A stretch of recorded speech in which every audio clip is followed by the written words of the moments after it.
Good evening and welcome to Open Your Mind Radio. You have myself, Alan James. And you have myself, Stephen George. A very, very good evening and a pre-Merry Christmas.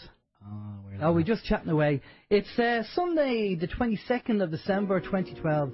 Good evening and welcome. And there we go. We have a bit of Nat King Cole just to add to the ambience of that, the fact that it's Christmas.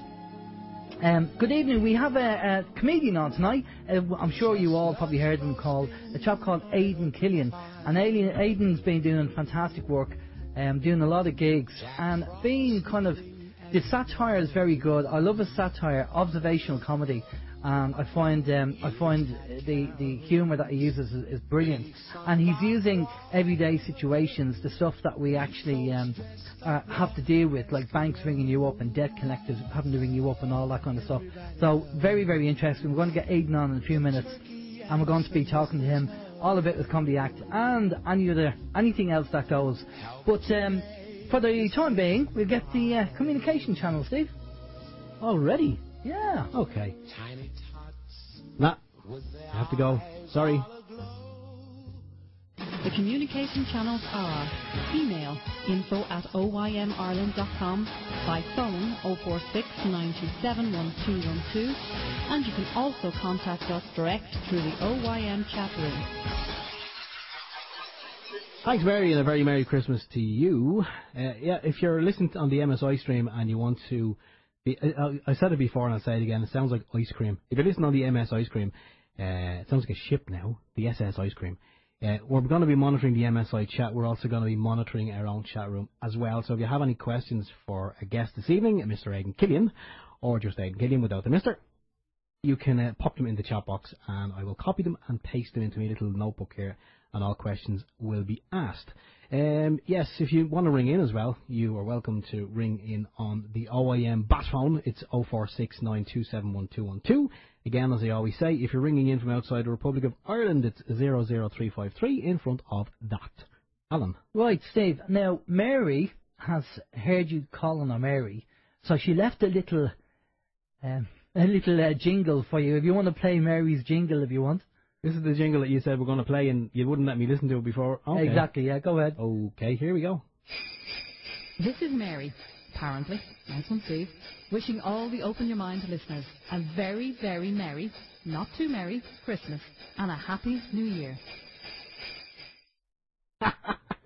Oh, brilliant. There you go. This is Mary, apparently. She's not really called Mary, by the way, but, you know, that's the affectionate name Steve has given her.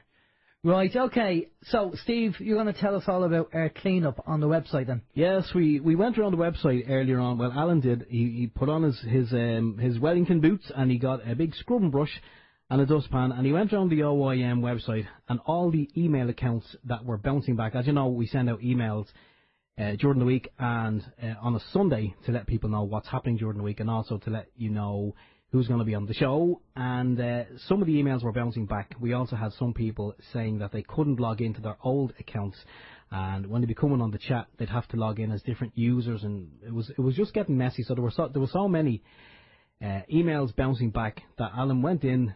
He donned his hazmat suit and he went in and he cleaned up the whole place. So obviously the emails that were bouncing back, they're now gone. They've been deleted. So if that was one of yours, we do apologise, but it means you will have to re-register again. And as usual, it is free. And when you do register, you get that warm, tingly feeling all over. I thought, is that radiation? Yeah. So yeah, if you register again, we got a few bounce back emails. So email address is no longer valid. Our mailbox is full. So we just deleted them accounts. So if you're not getting your the web links that we send out on a regular basis, just register again if you can, and just check your email address out to make sure it's okay. Right, the next thing on the list here is from, now we had you probably know a radio station in the UK called Synchronicity.com, and Tony Z asked me to mention this. They're doing a kind of collection for people who are suffered against the storms and the bad weather in the Philippines. And what Tony sent me over is this. He says, can you help his plight? Could you hold a raffle in return for a gift or a service? If you are a business, could you help sponsor a pallet of rice for shipment? Rice prices are around $400 a tonne plus shipping. Tony, they have a container going from Burnley. His friends on the ground have given him a list of priority items they need just to survive. With your help, they can collectively contribute to helping these people getting their lives back in some form of order. Items of other importance are tools, saws, hammers, nails and generators, food, dried food, baby food, water. They're also in talks with rice suppliers in Thailand and the surrounding area for the best results regarding prices and shipping. Donations can be sent by PayPal to WOTSAPPENIN@msn.com. That's WOTSAPPENIN@msn.com. Or if you want to email us at OYM Radio, the email address is info@oymireland.com. And we'll send on your details to Tony there. It's to help the people in the Philippines. If you want to help out, make a donation, or you just stuff that you can send over. I'm sure Tony will be very happy to receive anything to help out the people there. Steve? That could be a bit pricey. I know it'd probably be easier for some people to make a donation. That's what's happening. I just realised that. You're reading it and I'm going, what's happening? Well, you'd have to spell it out. Ah, you would, yeah. Phonetically, anyway. Yeah. But yeah, I suppose a donation would probably be good because, I mean, let's be honest about it. A hammer or a saw or some food, possibly, but a generator, if he's sending the container from Morley, then we'd have to get it shipped over there first. Well, I suppose the goods would have to be shipped over, but if a donation, just to go towards what they're doing, would help. Sorry, I said phonetically, but I didn't read it out phonetically, but if you know what I mean. But yeah, so if anybody wants to get involved in that, by all means, send us an email at info@oymireland.com, and we'd be more than happy to send on your details to Tony. Yeah. Can you put a little more coal on the fire there? Says Tomo. Well, he didn't say. I'm saying it. He said the volume is a little bit low. Anyone else having issues with the audio? Just let us know. Yeah, the volume should be quite loud there, really. Alan's after putting another lump of coal on the there you go. The fire. Bring it up. Or maybe we just get closer to the mic. That might help. Well, if I get any closer to the mic, I need a doctor to remove it. Right, you're going to tell us all about the Anglo manager in High Court, aren't you? Am I? Yeah. Okay. I suppose. Yeah, I seen it on Facebook there during the week, and is it in mainstream news? I actually don't know because I don't generally follow mainstream news. Don't read the papers as everyone knows. But yeah, the ex-Anglo manager is now in the High Court. A former member of the management team of the Anglo-Irish Bank, appointed after it was nationalised, has been appointed as a High Court judge, according to the independent.ie. But there's no more on that, is there? No, there's not. Yeah, but so he's involved in the Anglo Bank. He's involved in the kind of screwing of the country, wrecking the whole system, bringing us all underneath this the austerity and all this carry on. And he's got a High Court judge an appointment. Fair play to him. It's incredible how corrupt the system is and how much we let them get away with it when it's blatantly in your face. It really is. It really is incredible. It's just it amazes me. It really does amaze me. But there you go. So how's your week, Steve? I've had a busy week, to be totally honest with you. Everyone knows it's Christmas. It's right around the corner. It's on our doorstep, and the Irish people being what they are, even though we're all suffering the austerity measures, and we haven't got a pit to poss in. Yes, a pit to poss in, and but yet we still, at this time, we still go out and we scrape together, we beg, steal and borrow. Well, okay, we don't rob or steal, no, but we do go around and we do what we can just to make sure that people who are important to us in our lives, that they have a little token of our, I was going to say affection, but that's the wrong word, but just a token of our, what's the word? Give us a word. A token of appreciation. There you go. There you go. So we appreciate people being in our lives, and we like to give them a little token at this time. And all the shopping centres, from what I've seen anyway, and I haven't been in a lot, but I have spoke to people who have been in them, and one in Dublin called Blanchardstown Shopping Centre People are talking about 45 minutes trying to get into the place and half an hour trying to get out of the place, and that's just the car park. And the shops are black. I mean, we're on one hand, it amazes me because we're trying to say to the government, we don't have the money to pay your water charges. We don't have the money to pay your property tax and your household charge. But yeah, at Christmas time, we seem to forget all that. We still go out. We shop till we drop, and we make sure everyone has a something, especially the kids. We make sure the kids are looked after. And I don't know, is that a good thing or is it a bad thing? Should we be revered for that, or should people be, should we maybe tone it down a peg or two? I don't know.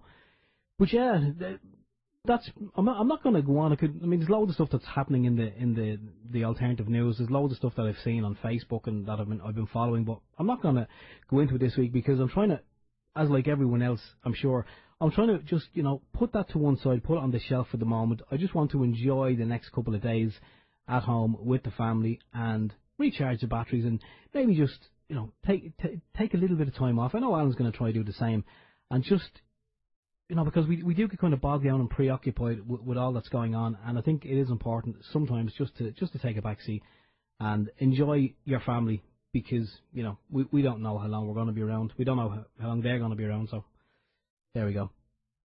I'm sorry if that's a bit doomy and gloomy. It's not supposed to be. I'll try and be a little more upbeat. There we go. Happy days. Alan, how was your week? Okay. Well, funny enough, you should say that. I've been looking around the internet, and without mentioning any names, it's just funny that a few people who are supposed to have their hand on the pulse as to what's going on regarding the global elite and everything else, it just seems that, there's always a date. We get one date and then they go, oh yeah, we have to wait for this date, or it's a month, or it's a year. It's always something that's just out of reach, and when we get to one waypoint, then there's another waypoint and then another waypoint, and we never really seem to get there. And then you have to ask yourself the question, are these people actually involved? Are they a shill? Are they involved in the powers to be? And they're paid by the powers to be, and they're just playing a game? Because there's a couple of people out there who you say they have the hand on the pulse and you have insider information coming through. But yeah, it's always in a month's time or in 2 months' time, or, it's never now. It's always down the line. And when you reach a certain point, they always push it back, and then it's another month or another date. And it just seems that, we're always nearly getting there, but we never get there, which is quite interesting. So I kind of have to ask questions with these people and ask them and just find out whether they're actually with the powers to be, or whether they're on their side. I suppose the best way to put it.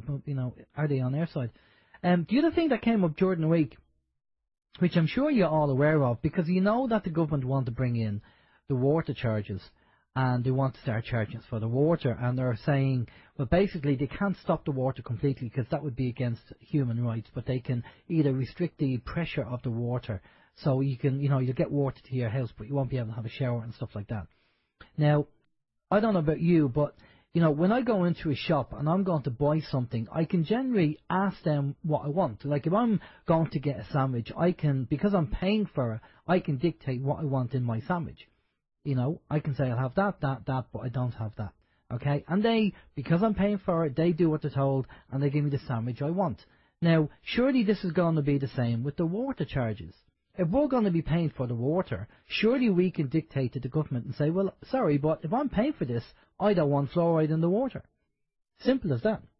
I totally agree. Yeah. Yeah. I mean, if you're paying for a service, you're spot on, then you can say, well, okay, if I have to pay for that, of course, that's even going that far is jumping the gun, in my opinion.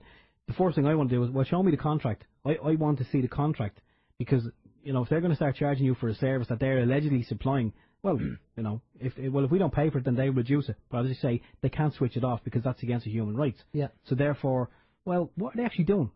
What part do they play in? I mean, if the water is already there and you're already getting it and they can't cut you off, so therefore, well, anyway, look, that's neither here nor there. I want to see the contract. I want to be presented with a contract. As we all know, Black's Law Dictionary, a contract is a meeting of the minds. So I want to see the contract, and I want to be able to change parts of the contract. But as Alan he's spot on. If I'm paying for this service, Well, it's goods and it's a service. I mean, if they're allegedly supplying the pipes that bring the water to your house, that's a service. But what you use and you drink coming out of the tap, that's goods as far as I'm concerned, because you're using that. So yeah, exactly. I think we may have a bit of leverage there with the whole fluoride thing. And I believe that's what they're doing. I believe they're actually being challenged on that. Yeah. In the Dáil, I was watching. Who was the TD? Well, I think it was Ming Flanagan that stood up. Flanagan that stood up and actually said, well, and he starts talking about the Bill of Rights and all that kind of stuff, and saying, and Sale of Goods Act, and saying, you know, by the way, you're saying this, but then you're doing this, and then you're doing this, and how does this work out? Because if they're paying for service, then they have a right to get what they want. So it's already gone into the Dáil. They've already raised in the Dáil. I believe Ming Flanagan was doing that. And I think we have to stand their ground on this with the government and say, well, look, if I'm paying for a service, you better give me what I want. Why would I want to buy something with poison in it and then pay you for the privilege to do it? That does not make sense. Doesn't make sense. But I'll tell you what we will do. We will get Aidan's take on it as well, because I'm sure Aidan has looked into this and come across it. So we'll bring in our guest. I'm sure you all know, anyway, the local crowd in Ireland, anyway, have come across Aidan Killian. Aidan's been on the circuit. Just mention as well, as we did, that for anyone who's not aware of Aidan, he's like the Irish, as I said, he's like the Irish version of Bill Hicks. So that's how good he is, in my opinion. He is exposing what's going on, but in a very humorous way. And I have to say, there are YouTube videos of Aidan doing his gigs, and they are very funny, especially when your mind is open and you understand what he's talking about. They are very funny. But without further ado, what we'll do is bring Aidan in. Good evening, Aidan. How are you? I'm great. Good evening, gentlemen. How do you do? Not too bad, not too bad. Aidan, before we get into talking about what's going on and everything else, give us a bit of background for the people who don't know you. Give us a bit of background about how you got into comedy, stand-up comedy. And the people who don't know me, the one or two out there, I'm sure everybody knows me at this stage. That's sarcasm, gentlemen. I loved your introduction comparing me to Bill Hicks. What a hero. I wouldn't just say I'm anywhere near that man's level. But I do try and talk about the truth in the best way I can, and then I try and make it funny, because laughter is the way everybody can connect. So if you can get an audience to laugh, well, they're going to listen to what you say. So I try and talk about issues like you're talking about now. Yeah. But before we get into it, you a little bit of a background. Here we go. Okay, I used to go to college. I got a degree. I did finance. Got a job in a bank, Bear Stearns, 5th largest investment bank in the world at the time. As you know, they closed down. 6 months before they closed down, I quit. I had enough. I was like, nah, I'm done with this. I'm out of here. I also predicted that it was going to collapse. It wasn't that hard, really, because I mean, the derivatives thing were a mess at the time, and I gave a speech, a going away speech, saying this place is going to be gone, but if you guys want a job in comedy, come to me, and they all laughed. But they're not laughing now. But so the place closed down, and I went off and did comedy instead. I started off at the bottom, and came home to Ireland. And just started doing comedy gigs, 5 minutes, talking rubbish, talking just whatever, just to try and get the audience to laugh. And then after a few years of it, then I started talking about what I cared about, which was, the banking industry, how they use money to control the masses and put it in the hands of the few. And some people would think that's conspiracy at the time. Not so much now. I think people see that as a reality now, because it's already happened. And it is happening. And that's the very quick introduction. I mean, I can keep going and tell you more and more and more about myself, but does that give you... Well, no, if you want to go into more detail, obviously, you said you worked in the investment bank side of things, so were you aware of what derivatives were and what was going on at the time when you were working in there? Well, I was a derivative specialist at the time, is what they called me, but really I didn't actually give a damn. I just did my small little piece. I was a small little cog in a great wheel of evil at the time, but I didn't truly understand it. But derivatives are kind of simple. They make them sound complicated on the TV, but here's a very simple explanation of derivatives. Derivatives are when you get... actually, I'll tell you a story. I had a mortgage, and I went to the bank and I said, I'm going to pay you all the money I owe you, on condition you can prove that this debt is real. I want to sign an invoice and a lawful valid signed contract. And I actually expected them to give me the documentation that I demanded. But they didn't. Instead, they wrote me a letter, and at the top it said, without prejudice. I did not know what that meant, so I looked it up. It means cannot be used in a court of law. What the hell were they, why are they being so sneaky? What are they hiding? Obviously, if they had it, they just give it to me. So if they're trying to hide something, that means they're not trying to be completely visible. And if they're not being visible, that means they've got something to hide, and I want to know what that is. So I wrote back a letter with, at the top, big black bold letters, with prejudice. You can use what I say in a court of law because I'm willing to stand by truth, fact, and honour. I want to know the truth. And they never gave me the documentation, and I looked into it, and I wondered why. I thought it had something to do with derivatives. As I said, derivatives are simple. Here's an example. You get thousands of mortgages, you put it in one deal called something like an ABS, asset-backed security, and you sell it. So, if they've sold it, that means they've already been paid, right? But then I realised it's even worse than that because there never was a contract because what I signed was a promissory note, a promise to pay, just a piece of paper. Like I Aidan Killian, sign this signature, sign of nature. My sign of nature is used on a piece of paper, this promissory note, which was used as an asset to create the money. Let's go back. My signature created the money that they never had, and behind my back with derivatives, they profited. So if you think about it, the bank actually owes me money. But I believe in debt forgiveness, so I let them off. Excellent. That's very, very nice of you. Yeah, I'm generous like that. I am generous like that. Actually, the first time it happened, it was about Christmas time a few years ago, and they said, happy holidays, because often the banks don't refer to Christmas because, I don't know, they don't like saying the word Christ. I'm not sure exactly why. And I didn't respond. It was 2 days before Christmas, and they told me they were going to sell my house, and they wanted the rest of the money, and they were going to come after me for happy holidays, they wrote. So when I wrote back to them, I said, yeah, I had a lovely holiday, I had a great Christmas, thank you very much, but I played Monopoly with my family, and unfortunately for me, I bought too many houses, and I ended up going bankrupt. Oh well, it's just a game. Very good. Nice to you. Yeah. So that's how it all started. So when was the actual point that you started looking into this and you switched from fear to fun? Because obviously, when people are going through this process, when we don't understand what's going on, we do fear it, and we're worried about the letters coming through and the phone calls, coming through, the banks and the debt collectors, and we fear this because, especially if you're, you have a family. I mean, I'm not just saying people that don't have a family don't fear it, but you fear for your partner and your kids and all that kind of stuff, especially when they talk about evictions. But you switched from fear to fun, and then you started having fun with these people. So what was that? At what point did you switch? What made you switch? What flicked a switch for you? Well, let's as you say, there's a lot of people in fear, and there truly are in every village. In every town in this country, there's people who've taken their own life because they saw no other way out. And that's a reality. That's the reality it has been for the last few years, and it's still a reality. And after Christmas, we're going to see that. So it's not a joke. It's very, very serious. And I see it as an attack on humanity, what's happening. So while I don't want to make a mockery of the situation, I too was in a position. Now, I wasn't going to take my own life. That was never something I was considering, but I was in a situation where I was so scared I couldn't answer my phone. I was so scared I didn't know what to do with these letters that I was getting. And slowly by slowly, as I started to answer them back, as I learned, I realized that the truth of the matter is that I'm not the bad guy here. I would pay these banks off if I had the money. Well, now I might not, but now because I see it differently. But at the time, I certainly would have. I wanted to pay them back. I didn't ever borrow the money with the intention of not paying them back. But the circumstances changed, and one of the reasons the circumstances changed is because the banks bankrupt our country, and they were bailed out by us.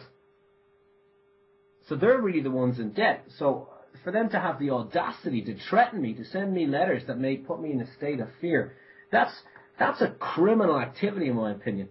Now, what's also criminal is for us not to be in a position where we can stand up for ourselves, because we're human beings and we have to take responsibility for our own actions. And by that I mean, if I choose to let their letters or their phone calls scare me, well, that's my choice. It's like being in school and the teacher says, have you not got your homework done? And you haven't got it done because you didn't do it for whatever reason. But it's still no reason to be afraid. If you think about it, it's not that big a deal. So getting a letter from a bank It's not that big a deal. Getting a phone call from a bank, it's not that big a deal. So for me, I started off asking questions to the bank. If somebody rang me, what I did is I made sure I'd ask them a question. I started off with stuff like, what's your favourite colour? And they'd say, what? No, excuse me, can you confirm you're Aidan Killian? No, I can't confirm anything until you answer my questions. What's your favourite colour? Do you prefer red or blue? I'd wait for an answer, and sometimes they'd answer and they'd say, red. And then I'd hang up. Right? Now, that sounds silly, but I promise you it's very satisfying if somebody's ringing you and you just turn it into a game. Sometimes I just go into the toilet and flush it. I just go, sorry, what were you saying? I wasn't listening. Now that's I know it's silly and it's not legally winning the situation, but I know a guy who was taken, his business was wiped out, his house, they were after him for his mortgage, and he'd lost the plot. And when the bank rang him one day, he goes, you know what? I stand by my house under Brehon law. That means I can use a sword and spear, and I want you to put that on record. I will use a sword and spear under Brehon law to protect my home. Now, he didn't get a phone call for ages after this, and they were ringing him every day, and eventually he gets a call, and they had a completely different tone this time. They were nice, and they were like, excuse me, sir, could we talk about your mortgage? And he goes, yeah. And they wanted to send someone over to the house. So he gets the doorbell rings, ding dong, and he opens the door, and there's no one there. Your man's sitting back in his car. So he walks over to him and he says, are you all right? And he goes, look, I hear you have a spear in there. And he goes, well, listen, I'm only going to use that if you're threatening me, but you're welcome to come in. So they come in, had a cup of tea, and they made an agreement. And that's it. Now, I'm not saying we should chop the heads off all the bankers, but it's an interesting way that this guy took, and he'd no legal knowledge. He was just driven to the point where he said this, and the bank acted differently. So I'm not saying that's an answer, but I've seen so many people handle it in many different ways. So for me, it was first the phone calls. I would take authority over my phone. It's my phone. It's my space. It's my time. If you're ringing my phone, you're a friend of mine. If you're not a friend of mine, I don't know what you're using up my time for. So unless you have something to offer me of value, i.e. good conversation, good wishes, whatever it is, I'll continue talking to you. But if I feel you're attacking me on my phone, well, it's my choice to stay on the phone to you, and I can hang up at any time I want. So I wouldn't give them any detail. I don't give anybody my personal details. If you want to know my name, my number, my date of birth, that's not your business. I'm not going to confirm that for you. Why would I make your life easy for you? If you're ringing as a friend and you want to send me a birthday card, you probably already know my date of birth. If you don't know my address, there's a reason for that. I don't want you to know it.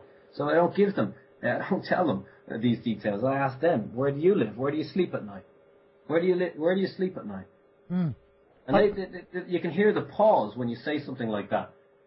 Yeah. Maybe they think you're a weirdo. But just think about that for a second. They're asking you where you sleep at night. So just ask them back. Yeah. No, it is amazing. It is, when you tell people this, about when they ring up, when somebody rings up and asks you the details, people are so programmed to go ahead and just give the information. And I had a kind of an instant like this where a person I know has emigrated, and for some reason this person or financial institute, I reckon it was a financial institute looking for information about this person, and for some reason they got my mobile phone number, and they rang me up and said, do you know such and such? And I said, well, who are you? Oh, I'm a person interested in doing business with this person. I went, right, okay, well, maybe you should contact them. Well, I can't get in touch with them. Can you give me some information about them? And I said, sorry, I can't. End the story. And I got the feeling that was a financial institute looking for information for that person, trying to get some information, and they were pretending. So they were lying to me, trying to get information, financial information off this person that I knew. So, and that's a beautiful thing that you did. Just simply ask them a question back. Who are you? But yet, for some reason, we find that hard to do in this country. Maybe it's because of 800 years of being subservient and going into school and being taught to do what we're told by perceived authority. I agree with you, and and there are people out there that when you actually question something like that, or somebody asks you a question, and they say, like, I know this is really, really stupid, but when you go into Lidl or Aldi, right?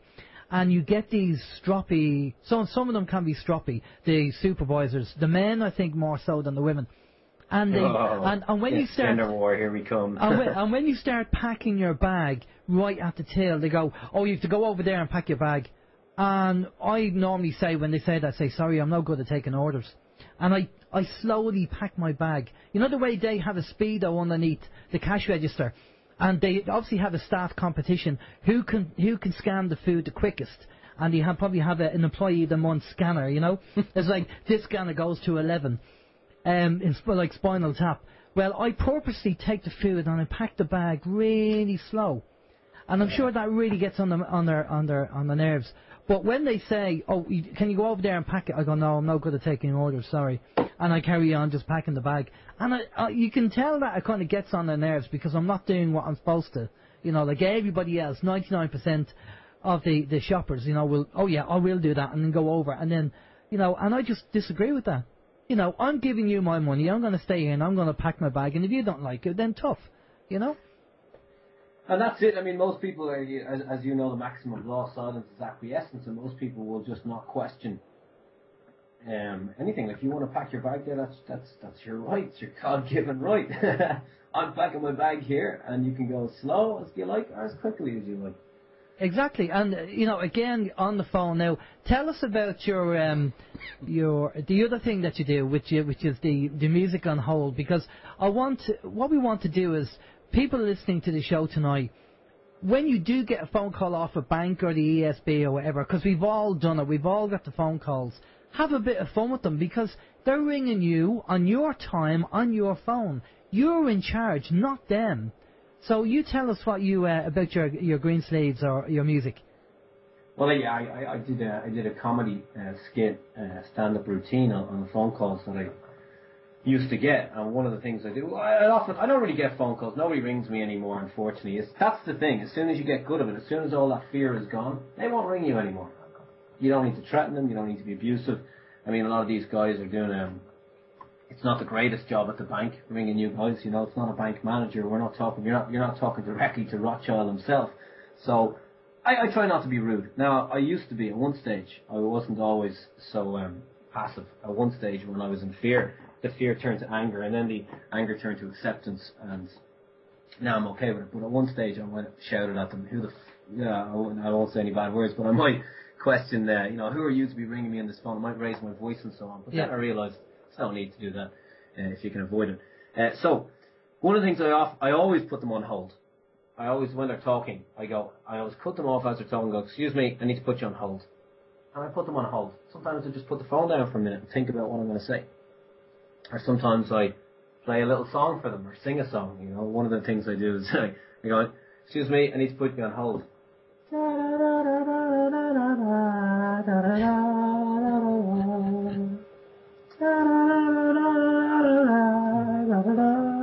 Hello, I'm back. And then, but it takes them out of their world of perceived authority. You got to pull that back from them. You got to show them in a strong, confident, clear way that it's your phone and you'll do what you like, and not worry about what they're going to think. Who cares what they think? If you let them think you're mad, it's even better if they think you're mad. Yeah. I mean, what passes as sanity on this planet sends shivers down the spine of the rest of the beings in the universe anyway. So I think that this insane ones are the ones running the what's he call it? The mental home. That's it. This is the giant mental home for the rest of the universe, and we're all mental on this. But now and again, somebody gets a bit sane, and then we're like, "What's going on here?" So maybe we're the sane ones. Yeah, well, questioning everything. No, I totally agree with you. I think we are the same ones, and it's just trying to wake up the. I won't say the 99%, but just wake people up to what's going on, and to give them, empower them. It's amazing how we are, and as you say, maybe 800 years of repression has something to do with it. That we're just so we accept everything, and it goes from car park attendants to, I mean, I remember. A lot of people don't question things. There was a little skit on TV there a while ago, a couple of years ago, and these guys got fluorescent jackets and they parked their car about a mile outside of Dover because everybody was flying over to Dover, from the Dover port over to France to the hypermarkets to get the alcohol for the Christmas, and then they'd come back over to Dover. So they parked their car a mile outside Dover and put fluorescent jackets on, and you had clipboards. So when you'd see a van coming up, they'd wave the van down, and you go, "What customs and exercise? We're going to check what you have." And they were pulling in, and the guys were, "Yeah, okay, yeah, no problem at all, we understand." And they were checking back. You said, "No, you have too much there. We're going to have to take some off you." And they'd take some off them and then send them on their way. And these guys were just ordinary guys with fluorescent jackets on. You know, show me your authority, show me your badge. You know, I want to ring up and check that you're legit. It was just, accepted that because he had these. That's the power of the fluorescent jacket. Yeah. Yeah, it's funny. It's like that thing in McDonald's where the prank call.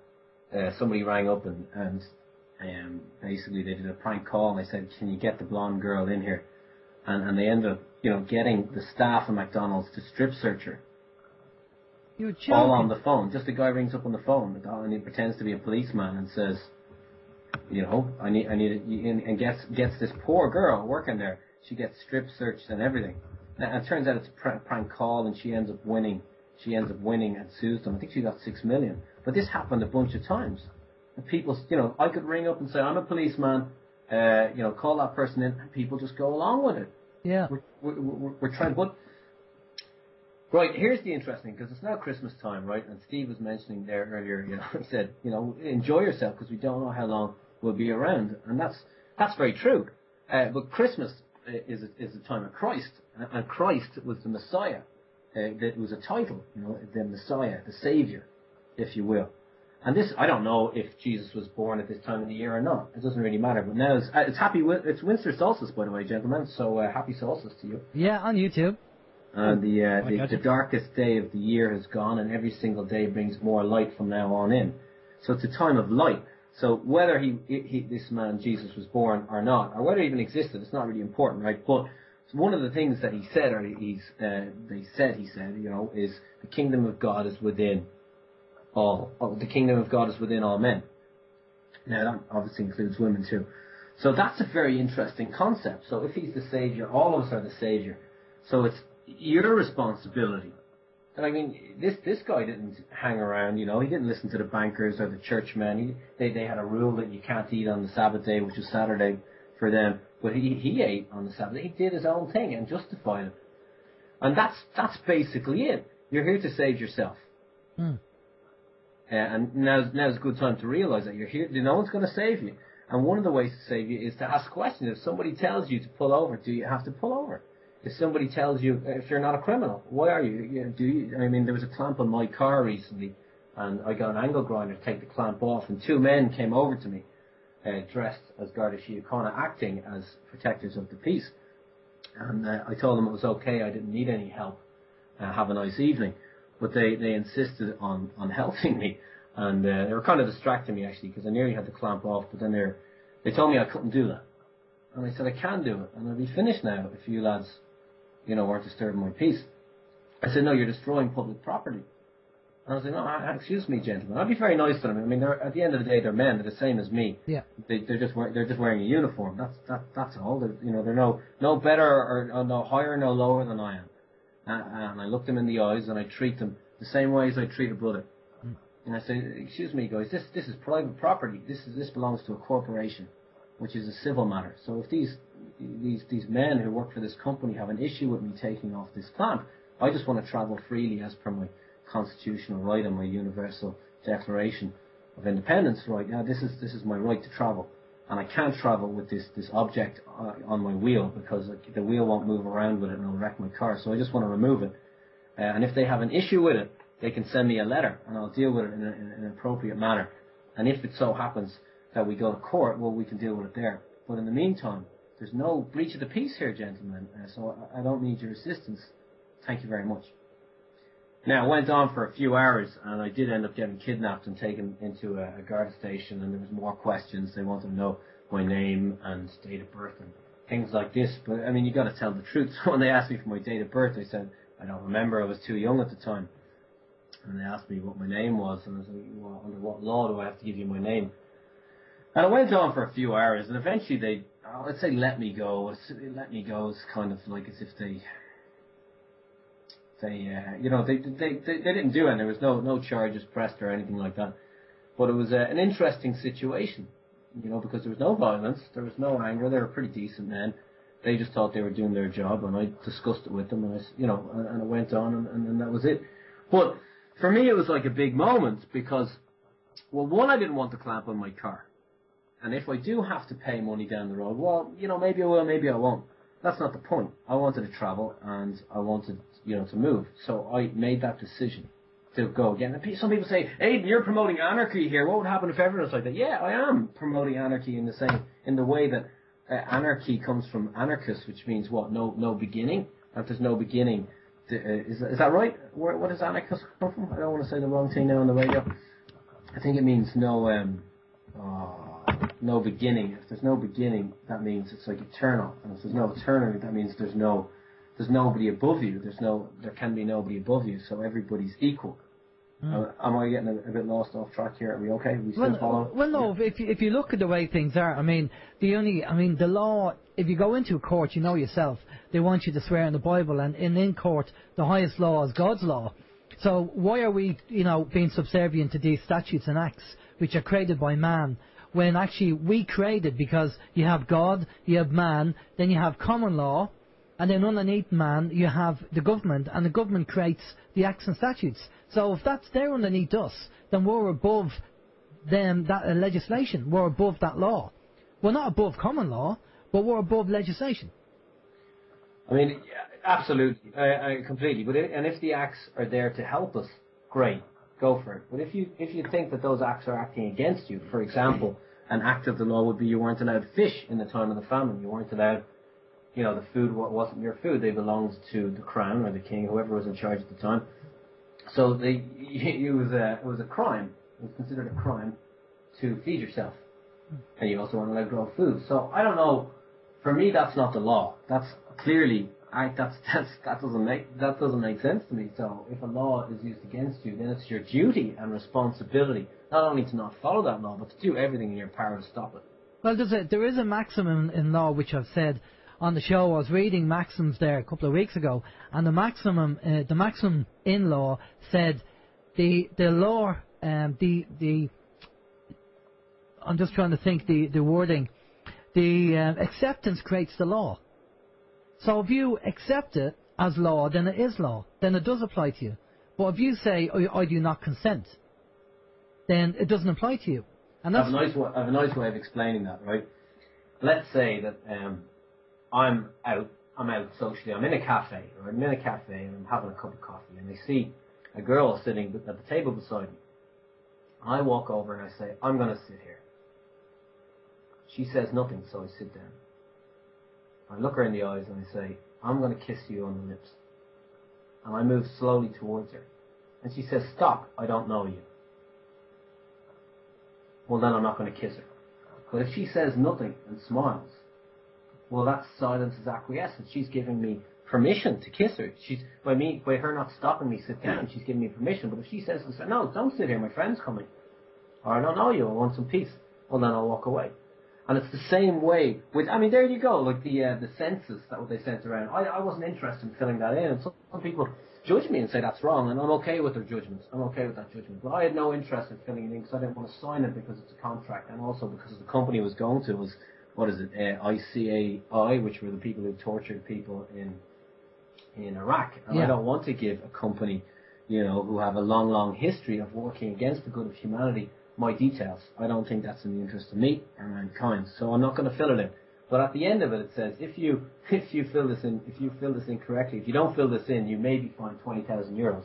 Now that's an offer. That's a contract offer. If you do not do this, this may happen. That's a ridiculous concept. I don't agree to that. So, return to sender, or I'm just not going to play that game. Now, so the census woman rings the doorbell. Well, she rings my neighbour's doorbell 5 times, and my neighbour's an elderly lady, so I answer the phone. The buzzer for downstairs, and I say, hello, can I help you? Oh, is that number 6? And I go, no, it's number 5. She trapped me. She said, oh, you haven't filled in your census. But she caught me off guard. I said, you're right, I haven't. will you just come down and sign this? And I said, no, I can't do that because I'm busy. And she goes, oh, I just need you to come down and sign this. And I go, look, I wasn't in the state at the time, which is true because I'm not in the state. I have nothing to do with the state, as little as possible. I disapprove. I actively disapprove of what the state is doing to people. And so I said, I wasn't in the state. So, sorry, the phone is ringing there, gentlemen. Okay. And she goes, well, I just need you to come down and sign this piece of paper to say that you weren't in the state at the time and then everything's okay. I said, look, you're asking me to walk down the stairs and to sign a piece of paper. And I have no interest in doing that. I have no interest in signing anything that you have there. And if you want to do business with me, if you want to contact with me, I'm going to have to bill you for my time. Now, I would like you never to ring my doorbell again and leave my premises. And that was it. And then she never came back. So I was just made it clear. I wasn't aggressive. I was just, just go away from me. I'm not interested in playing this game. That's it. That's all I have to say about that. Oh, no, that's fair enough. I actually had a lady call on the door last week, and she was from Meath County Council, and she had the little badge on. And she was doing some kind of research, some survey or research, looking to speak to men between the age of 35 and 44. Oh, interesting. And that was interesting, yeah. And I said, well, sorry there. I said, I'm past that age, And she said, well, I don't know whether she was flirting with me. She said, well, you don't look it, And I said, well, I'm sorry, what I am. And it's like she must have just had one more to fill out before she could go home and take her shoes off and have a cup of tea. And it was like there was an implied kind of, will you just pretend you're 44 so I can do this form, But even if I was between that age group, between 35 and 44, I wouldn't have given her any information anyway. The fact that I was Meath County Council, whatever she wanted, she wasn't going to get anyway. Because I've no interest in wasting my time speaking to the local council or the government and giving them any information they want. Unless it's of interest to me or it's a benefit to me or my family. Well, it'd be nice if we thought that their forms were a serious benefit. But then again, what they call benefits aren't always benefits, Exactly. It's data mining. Finding out who's doing what, when and where. No, I mean, I just don't agree with data protection. For me, is paramount and is very important. And I look at anybody that's going around doing surveys and asking questions. You just have to be careful and on your guard because there's people out there who don't work for the council and they will. I mean, I'm not saying there's legitimate people out there, but there are people who will pretend to be clipboard people on the side of the path and they say they work for certain charities and they're asking people for their credit card details and stuff like that. Now, I know there's legitimate people out there, but there's also scammers out there who'll do that as well, purely to try and get your details, and people will give them the information, Yeah, I know. That's because we're so nice. We think that everybody's, we think that everybody thinks like us and everybody is out for everybody else's best interests. Oh, come on, Irish people are so friendly. It's true, you get a tourist from another country, they come and visit this place. We're friendly. We think the best. Yeah, exactly. Well, we put our morals onto that person, and because in their morals, in their world, we wouldn't do that. We think they wouldn't do it either, and this is a common mistake with people who are afraid to actually wake up to what's going on, because they keep putting their morals on these people, the powers that be, and they go, oh no, they wouldn't do that. Like, Hitler wouldn't kill all these people, would he? I'm sure he's a nice guy, really. And well, you know what? I have an interesting concept with Hitler, right? I reckon, right, if I was sitting down with him here, I'd probably get on pretty well with him. We could probably hug each other. I mean, I forgive him. I forgive him because he's basically seen as a tyrant and as bad as you can get, like Mao or Stalin or whoever, right? Or maybe some of the ex-kings or queens of England. Maybe Enda Kenny. Right? Enda Kenny. The reality is, Enda Kenny. There you go. And Enda Kenny, there's a man with his.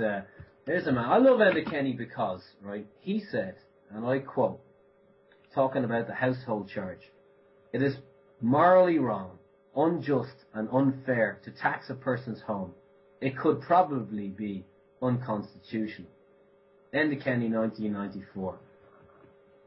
Now, if he stood by that, I continue to love him. Yeah. But isn't it funny how we can say, well, we can all do it. You know, we say one thing, but when it doesn't suit us, we change it. I mean, that's a beautiful thing. You could just quote that and send it to them and say, no, thanks, I'm not interested. I stand by the word of my Taoiseach. And if he is not standing by this, he's a liar. And if he's a liar, that means he's not willing to tell the truth. And if he's not telling the truth, he doesn't represent me. Therefore, this is all null and void. No, thank you, and good luck. Well, he's going for the job in Europe, isn't he? That's what he wants. He'll just do what he's told, man. He's a lapdog, God bless him. But I wish him the best. I wish them all the best. But let's go back to the other things. I don't want people to think I'm saying anything anti-Jewish. I love all human beings. Okay. But it's this concept of using him as a demon. But he's no more of a demon than anybody else. This guy had an idea, and his ideas people followed. And economically, he was brilliant. He wiped off the debt. He said, we're not paying any more of these bankers' debts. He got people jobs. Now, I know he got jobs by creating a weapons industry and building roads and so on. So I'm not saying the guy was perfect. Yeah, he probably was planning a war to kill lots of people. But he couldn't do it by himself. You know, I find it nearly harder to forgive, right? Because Hitler was Hitler. He was what he was. You know, he stood out there and he made it pretty clear what he was doing. But it's the good people, you know, the good families, these tax-paying good citizens who'll do the right thing. He'll say that I'm a moral man. But they're the ones doing their little bit, you know, towards, you know, killing human beings, whether it's taking the gold out of their teeth or rounding them up or you know, this is it. That's the bit that bothers me. The average person, by not standing up against tyranny, claim that they're good people. That's what I have an issue with. But Hitler was Hitler, Mussolini was Mussolini. It's the people that go along with it that terrifies me, actually, you know, when you see thousands of people, you know, just listening to the nonsense on the radio by the likes of Pat Kenny, you know, and then introducing, you must pay your household charge, and people going along with it. But, well, you have to because everybody else is doing it. Well, I mean, that's insanity. Think about it for a minute. Yeah, well, this is what we're trying to educate people. Now, Steve, what did you say you came across about dissidence? What was the word you were talking about? Cognitive dissonance. There you go. Cognitive dissonance. Where people, because of they're stuck in their belief system so much that they'd rather stick with what they know rather than open their mind and research and look into what we're talking about. You know, because they feel that their world will fall apart, you know, if what we said was true. So there's truth in that, my friends. There's truth in that. Because all of a sudden you start realizing that all of these pillars of society that you believed in are not there. I mean, let's face it, the church which we grew up in, I used to go to Mass and I went to confession and I used to, you know, feel guilty about things that I did and confess it, and I thought that was the right thing. But some of these priests, and not all of them, I have a friend who's a priest that I would hug and I'd talk and I respect and I'd chat to him. I respect him as a human being very much. But there were priests out there that were, you know, torturing and nuns torturing other human beings, you know, younger human beings usually, and doing awful things to them. So just because the guy's wearing a collar, it doesn't mean we should follow him. And just because the bank is the bank that lends us money, it doesn't mean that they have our best interests. It's okay to go against the banks, the government, the church, or anybody who claims to be an authority if they're not working in your interest. And that's something, I don't know if you can teach somebody that. I think people need to feel it themselves. They need to take a step forward. You can't. Well, there's nothing on the radio we can do right now, and everyone's going to hear us and go, "Well, that's it. Now I know." Yeah. You know, people need to experience it. So tell us about the debt collector. Tell us about what happened. Obviously, the bank. You were dealing with the bank, and the bank decided to send over the details to their debt collector. So take it from there. What happened with that? Well, this is my first standing up against the banks. So I really didn't know what I was doing at all. But along my journey, I learned. I looked on the internet. I met people in Ireland. I met a guy in Ireland introduced me to a guy in Canada, and he taught me a lot online. And I learned a little bit about the law. And I realized you don't need to be a solicitor, you know, to understand the law. The law is the law. So you can use it for yourself, like the way they use it for you. So, I mean, I didn't win, but it took about 3 years, and eventually they got the house for me. It would have probably only lasted a few weeks if I agreed straight away, but I kept going, and eventually, now the house was in Florida. Don't forget I was a banker, so I bought it as an investment property. I had no intention of living it. I'm not saying what I did is right or anything. You can do with me if you like, but at that time, that's what I was doing. And then I lost the house and they got it. But along that way, I learned how to deal with debt collectors because I learned I didn't have a fear anymore, so it became a game. So I'll give you a different example, if that's okay. Yeah.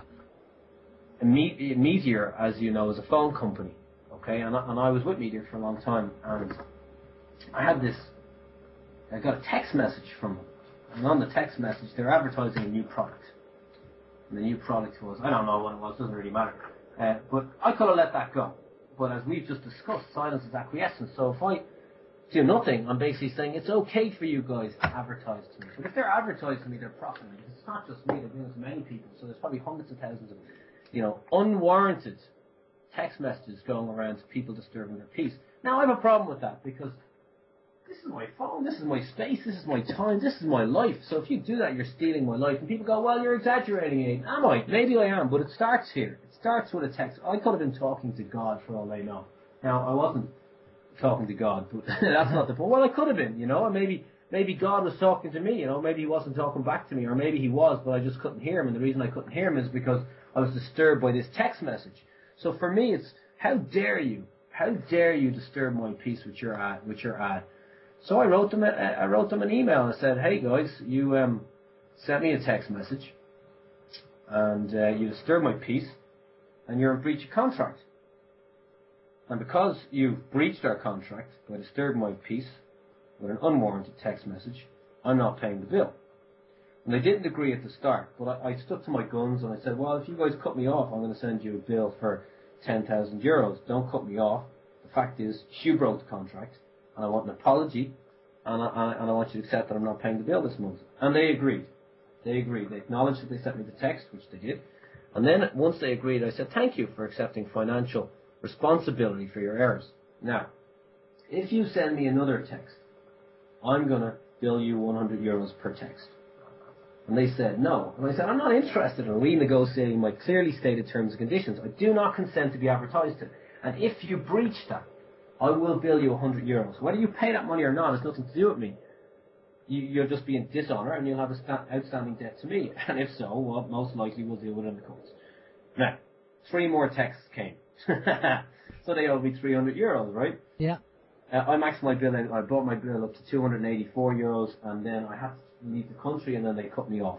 When I came back, I had to deal with some family business, and when I came back, I had these letters from debt collectors, Hugh J. Ward and CMOS. When I looked into these people, they're not even solicitors. They wrote on their own website, we have 100 years debt collecting experience between us. Now they have 38 staff. 38 into 100 goes about 2.5 times, or probably, I don't know, about 2.5 times. So it's not very much. And Hugh J himself had 25 years experience, and that was in America. So if you remove him from it, they had an average of 2 years experience each. Now that's not very much. That's not something to be bragging about. Yeah. I also checked their CRO number, company registered office number, and it was different on their website than it was on this company registered office place, because I want to know who I'm dealing with. Who are these people? Who has the audacity to attack me in my private space of love, to send me letters of a threatening nature saying that I am in debt when I'm not? Who are they? Who gave them consent? I don't remember giving these people my details. I don't want to contract with this non-contracted third party who are violating my space of love. So I informed them and I write them a letter saying, guys, I can read you one of my letters if you like. Want to read one of the letters? Yeah, go on, yeah. While you're getting that letter, Aidan, Tomo says you have nice hair. And Tomo also wants you to ask Aidan about credit cards. He owes loads, but he's paying back none, he says. So yeah, maybe you can tie that in. He's not. No. Tomo's not. No. Well, does he really owe money? The reality is, if the man owes money, he should pay it back. But if they're claiming that he owes money, well, he should make them prove it, because the reality is these credit cards lend you out money that they do not have. So if they have sold your debt, and I can guarantee you they have, you just write them a letter. Say, I want a signed invoice. I want a signed contract, not this terms and conditions nonsense. Tell them you want something signed, and they will not be able to provide you with that. And when they do not provide you with it, then write to them, you got 10 more days, give them 10 days or 20 days or whatever you feel is appropriate, 3 days if you like, that's what they do to you sometimes. And then say, well, there is no debt. And now you state that as a fact. They cannot come back to you, and in the court of law you'll win because it's true. So the credit card debt is just an illusion. It's just a lie. Now, I know he spent the money and he bought stuff, and people say, well, he did spend the money. But money has a value. Money, per its definition, has a value. If it's just a currency, It's a notion, it's an idea, it's a fiat currency backed by nothing. Therefore, all debts and all mortgages are just an illusion. It's that simple. So the guy is actually wrong. He doesn't have a debt unless he feels that he does. And if he does feel that he does, maybe he should pay it. Like, you know, I'd pay my debts off if I owe something. But if they don't, I won't. It's that simple. Okay, you have a letter there. You're going to read it. All right. This one is this is not the first one. The first letter I wrote to Hugh J, and I invited to meet with him on the Sugarloaf. Okay, and discuss the matter. Okay. But he never turned up. I could find that one for you. Maybe no. I'll read this one instead. Dear Hugh J, I've received letters from you and from CMOS of a threatening nature. Your company have since eaten humble pie and admitted that the fees have been waived, and the matter is closed. However, this matter is not closed until you apologise to me. If you do not apologise to me within 7 days of receipt of this letter, I accept that you're a liar and a scoundrel. Some people would say if you're a liar and a scoundrel, that would also make you a bit of a meanie. However, I've come from the school of philosophy, where we're all connected like a giant jigsaw of eternal love. So I will give you the benefit of the doubt. Mainly because if you're a bit of a meanie and I'm connected to you, then that would make me a bit of a meanie. And in short, Hugh, I don't want to be a bit of a meanie. Rather, I want to be an all-forgiving, eternal being of light. As if sending me false, unlawful, threatening, unwarranted, nonsense-filled letters of harassment was not enough, you also stood me up on June 24th. You were not at the top of the Sugarloaf. However, how could you do this to me? I made sandwiches and cut the crust off in your honour, because from your letter, you seem like the type of guy who would not be good at digesting crusts. I brought lemonade, home-baked scones, and even a few Jaffa cakes. I had my picnic cloth out, which I sometimes use for giving girls massages on, which now I think of it is probably not very hygienic. But my unhygienic picnic cloth is not the reason why you stood me up, because you could not have known anything about this until now. Could you? No, you couldn't. Thus I conclude that you don't care about me, and quite frankly, Hugh, that hurts. Thus you now owe me 2 apologies. I eagerly await your response. Love, Aidan. Right, so what you get here is not legal brilliance, it's just me taking the piss. Yeah. Right, but these guys have to, sometimes I do put in legal, if I feel it's necessary, I put it in. So I dealt with CMOS, I dealt with Hugh J in this manner, writing ridiculous emails, and sometimes they responded to me, which was hilarious. I got people in the debt collectors responding to me, like, with letters, acknowledging my letter and even referring to it. And you could see that they were enjoying the buzz. Because at the end of the day, they're just human beings doing a job. And probably not a highly paid job, most of the guys who are writing you letters. So don't take it personally. It's just business, as they'd say in The Godfather. So anyway, Hugh J backed off. And that's about the 3rd time I've made him back off. Usually I helped other people with letters, other stuff. I don't really take him seriously. I mean, they don't even have an account in Ireland. The money goes to Northern Ireland. It's an English account, so they're coming from a different jurisdiction from Northern Ireland. So I don't even know what they're on about. It's just complete nonsense. It's fear. They're using spellings and words to make you feel scared, and you'll go, "Oh, there's a solicitor after me. I'm going to go to prison." You're not going to go to prison. You're not a criminal. You haven't harmed anybody. You're safe. Just see it for what it is. It's just bullies sending you letters with big words, knowing that you can't do anything about it. Don't take it seriously. Write them a funny letter, and just acknowledge that they're just playing a game, and you can write your rules of the game you want to play. So that was it. So this is, anyway, what happened with Meteor was, I told them, I wrote to Meteor saying, look, you have these debt collectors ask me, I'm going to make this crystal clear. And I CC'd the letters that I sent to QJ and CMOS, and I sent it to Meteor and said, you have debt collectors after me. You have an outstanding debt to me still of €16, because the bill was €284, they owed me 300, so they still owed me 16. So I told them to get their dogs to back off, which isn't a very nice thing to say, but anyway, that's what I said at the time. And they did, and they apologised. And I told them, I don't accept your apology because you still owe me €16 and I want an apology in writing. And they did send me an apology in writing and give me the €16. But what's interesting, gentlemen, is the way that I dealt with the letters. Because it wasn't the way I used to do it with legal. You know, I used to write, I'd get the law and I'd write it, you know, exactly right, and I'd really care about it. But once you get to a level where you're able to do that, then you realise it's not even necessary. You don't even have to take these people seriously. So I wrote ridiculous letters and I still beat them. And, you know, Meteor gave me the money. But I have like a bunch of different examples with things that I've done with this. So I'm putting it in a book. I've got about 30 of these different letters that I wrote. I'm putting them in a book and I'm explaining what I did legally, what they did, and why it was a victory. And a lot of the time, guys, this notion of victory is kind of like turning an enemy into a friend, like a bit of a Jesus notion, you know? Yeah. It's, So, yeah? You know, I was just going to say, you know, I like your approach because, you know, I know people have different ways of dealing with this. Some people like to return to sender way, other people like sending a letter, other people might do some other way. Now, I personally like the idea of communication. I mean, there's times to use return to sender and there's times to write a letter. And I've used both methods for different things. And there is a certain body that I'm taking on at the moment, and I wrote them a letter asking for relevant information, as you do, contracts and stuff like that, you know, because, you know, I don't know, you know, you get these threatening letters through the post, and you go, well, who are you, and what do you want, and, you know, if there's a law that says this, show me the law, and show me the contract that I signed, and I want it in a blue ink letter from you to confirm that you are who you are, and that you back up what you're saying. So I think you have to, depending on what's going on, you can decide whether you want to do a return to sender or communicate. But I talked about this before on the show, the kind of thrice rule, which I originally spoke to Yoda about on MSI. Good old Yoda, he's a good man. Yeah, Yoda's a good man. He's good at the credit card debts, man. He's sorted out those guys a lot, as far as I know. Oh yeah. Well, that's why I was speaking to him about it, because he's been down this road, and he said the choice rule is, and I've said that on the show before, but I'll say it again for the people who didn't hear it. The choice rule is, if you, and this apparently is in law, if you ask the credit card company or whoever it is, if they say, oh, you owe me money, and you say to them, well, show me, give me your documentation and sign it saying, you know, an invoice, a signed invoice, blue ink, saying that I owe you this money, then I will pay it back to you.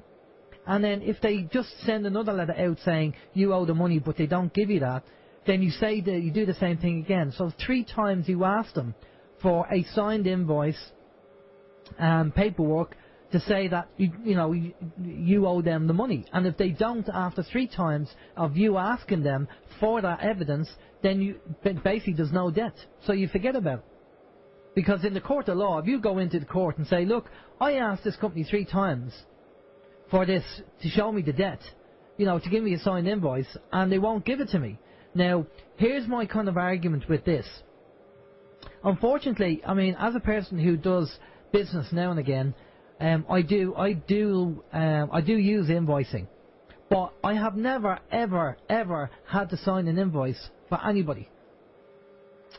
Right.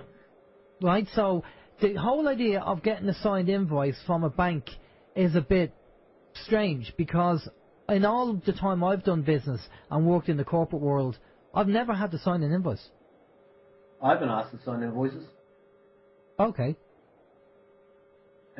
But my understanding is that... Is this purely a request? Even though it mightn't be a popular thing to do or a common thing to do to have to sign an invoice, but by you requesting that they sign the invoice or sign a piece of paper saying that the debt is owed, they won't do it because they know it's fraudulent, because that money didn't exist. Look, I don't know exactly what the banks did, but I do know that the banks are not working in the good of humanity, and they have a long history of working against humanity. They have a long history of forging documents, using fraudulent documents, and because of that, I believe it's my duty, if I'm dealing with them, to make sure to hold them accountable for their actions. So if they're dealing with me, I want them to swear. I want like an affidavit. I want you to say, yes, you are owed this money, and if you're owed this money, then I'll deal with you. But otherwise, until that moment, I'm not dealing with you. Because I've got enough suspicions, you know, to think that you've sold this debt, and therefore you're not owed it. And if you sign that piece of paper, well, then we'll go to court and we'll see what happens then. But they'll be done for fraud, most likely. Well, I mean, we're hoping that, I know there's 1 or 2 people that have been successful cases.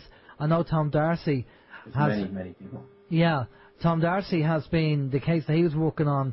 The judge said to actually go to the police and report the actual fraud to the police. But, I mean, the thing is, this is the thing, if the whole system is corrupt, Aidan, then, you know, are we going to win? I mean, do these judges, are they not in each other's pocket? I mean, the judges are politically elected in the position from the government. So are we kind of on an uphill battle with these people because the whole system is corrupt?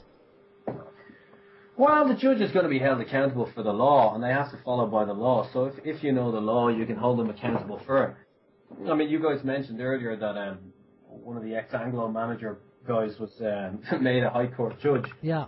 And while that doesn't seem fair, it makes perfect sense to me, because a banker is a judge in the sense that the only two people who can issue bonds. So he'd have an understanding of issuing bonds. Mm. So that's why, most likely, someone like that's made a High Court judge. But what is a judge? A judge is just a man.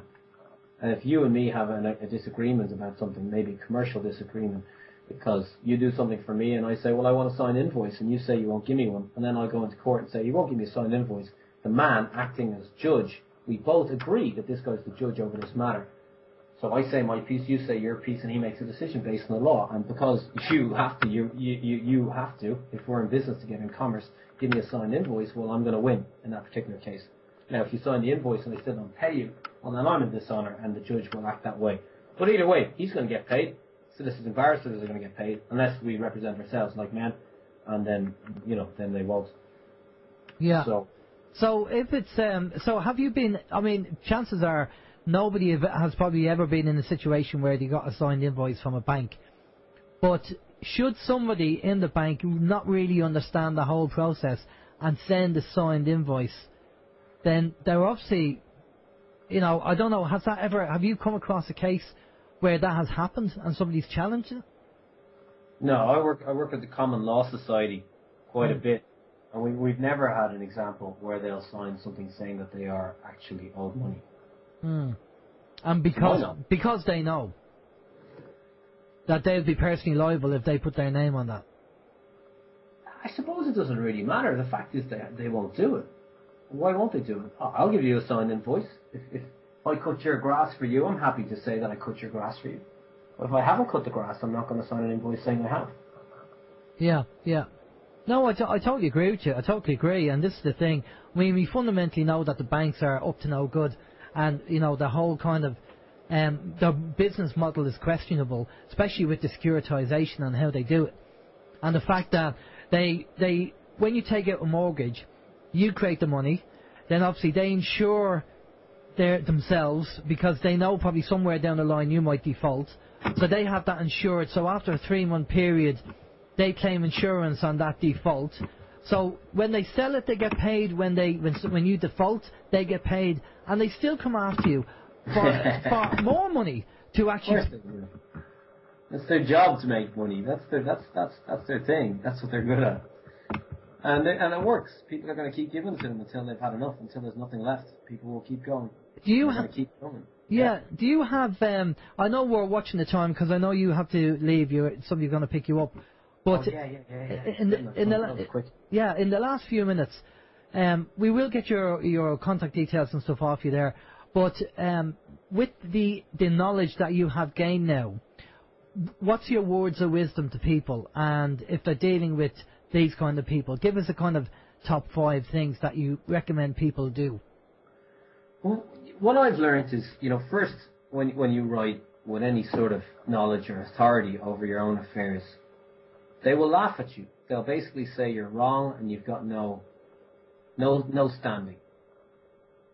And then after a while, they'll begrudgingly accept that there's some truth in what you're doing. And then after that, they're going to fear you, because they realize that, well, maybe you can sue them.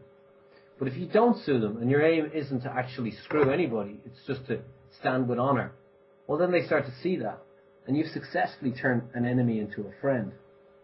And you've educated these people in a way. Like a quick example is my uncle had he had an operation, and he had insurance with VHI, and when he was outside the country at the time, and they said they weren't going to pay it. It's long and complex, but basically they said, as per the terms and conditions, they'd only pay X amount, and they left the decision until an hour before the operation to tell me. Now, I held them in breach of their contract for a number of different reasons: breach of contract, breach of duty, and for having a disregard for human life. Now, this is very interesting, the last bit, disregard for human life. Now I'm pulling them out of their protection, their nice corporate safety net, and I'm pulling them into the world of criminality. And I say there may, doesn't mean there will, there may be criminal charges.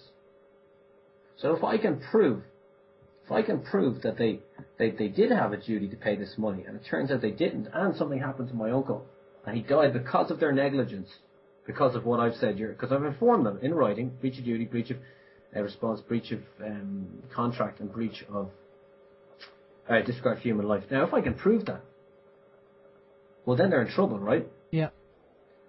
So what I did is I went and got to all the doctors, and I got a list of all the expenses, and I put them in different categories, and then I sent it back, and I go, look, I'm on the ground. I'm willing to make a sworn affidavit. This is the truth. I have this signed by the hospital. This now stands as full truth. I give them an opportunity to rebut it. They can't rebut it because it is the truth. They give me their opinion. I say their opinion is not validated, it's not documented. Therefore, I stand, in honour. What I've said is true now, or what I've written is true.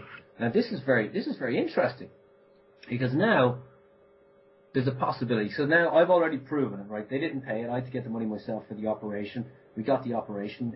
Thank goodness my uncle ended up coming through it. And but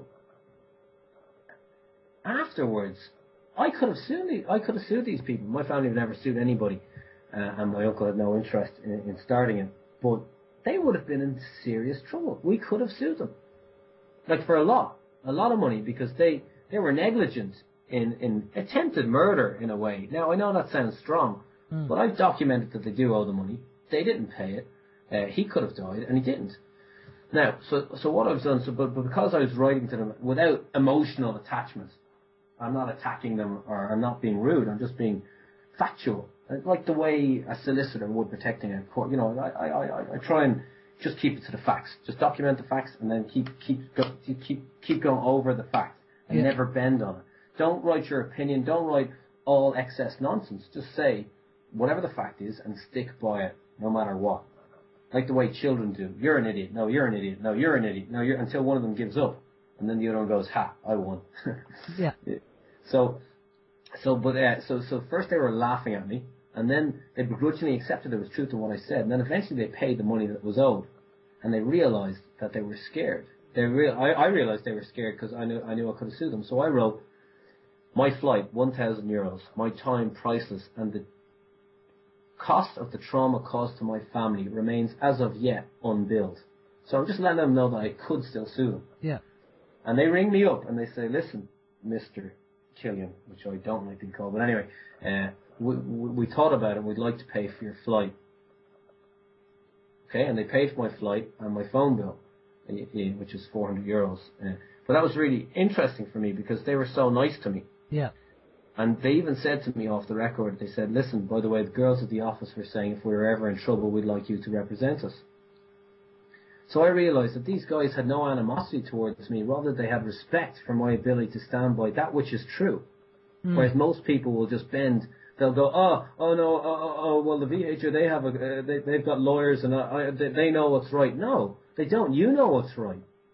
You have to say, this is the truth and I'm standing by it.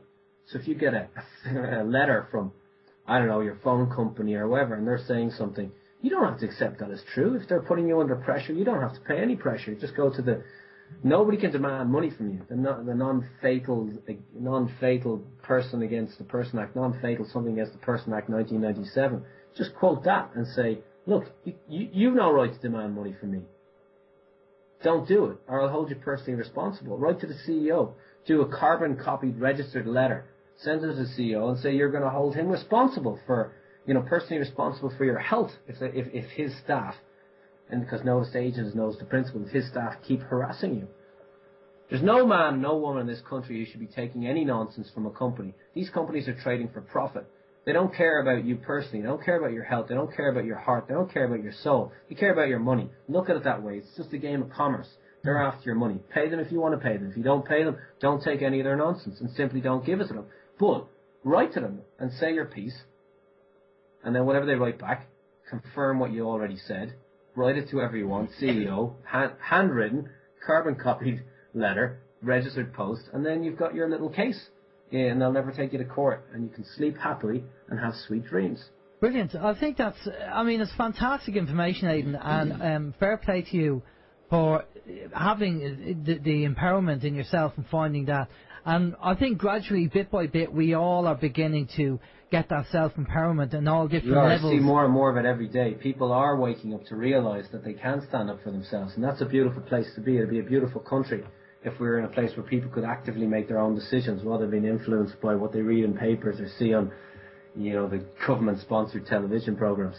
But I'm very hopeful for the world. Yeah, I'm very definitely. hopeful for this year. Every year I see more and more people waking up and taking responsibilities for what they eat, for what they say, for what they do, and it's a nice time to be alive. It is, and I think 2014 is going to be another good year. We're upping the ante. More and more people begin to wake up. And if we all do our little bit and educate people, even in a little way, regarding the law or whatever it may be, it's amazing how their eyes open up when you just show them some little bit of information. As Steve says, you pull open the curtain a little bit, and they see a little bit, and all of a sudden they want to see more. A little bit at a time. A little bit at a time.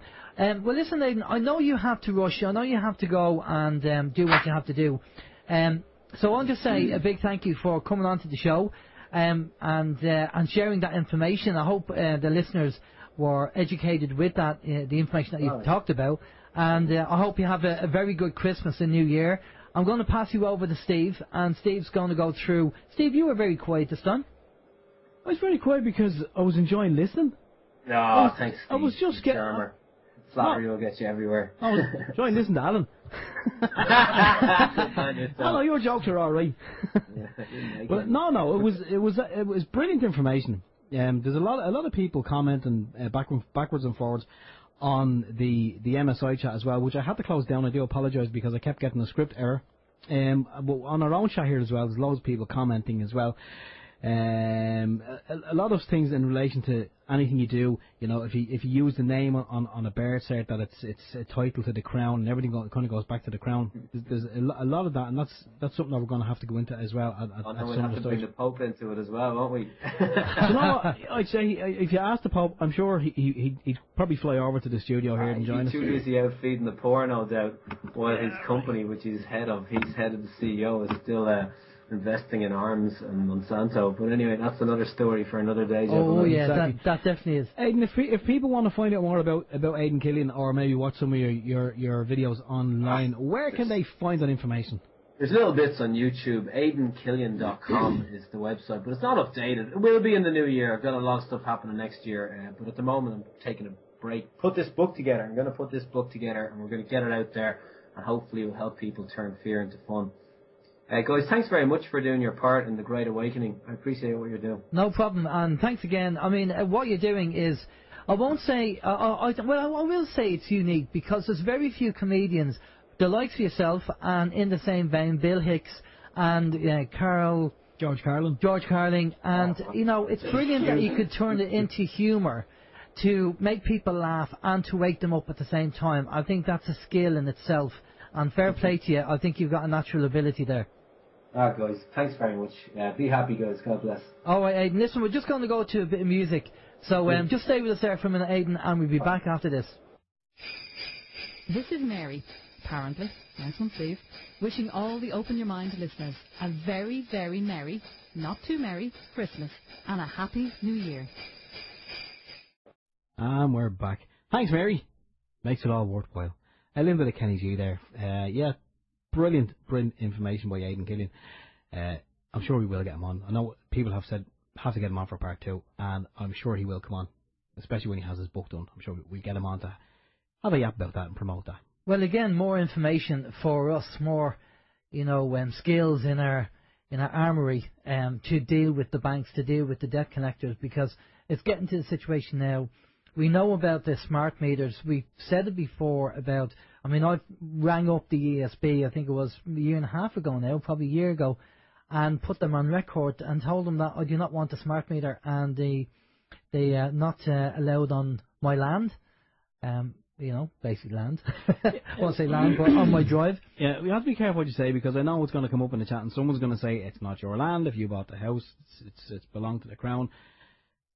It's a kind of a grey area. But then again, as regards to smart meters, we were told before from a reliable source that, and someone who is actually doing this at the moment, that you can buy an electric meter if the ESB or your provider come and say they're updating the meter and they're going to put in a smart meter. You can buy an old analog meter and put it in yourself, because there is no law that says you have to have their meter on your meter. property, just a meter to monitor your usage. Then again, did you actually hear? I'm going to sidetrack here, but yeah, you can buy your own meter and put that on. Anyway, did you hear during the week that some woman living in, I can't remember, it was either I think it was the US, it must have been the US, somewhere in the US.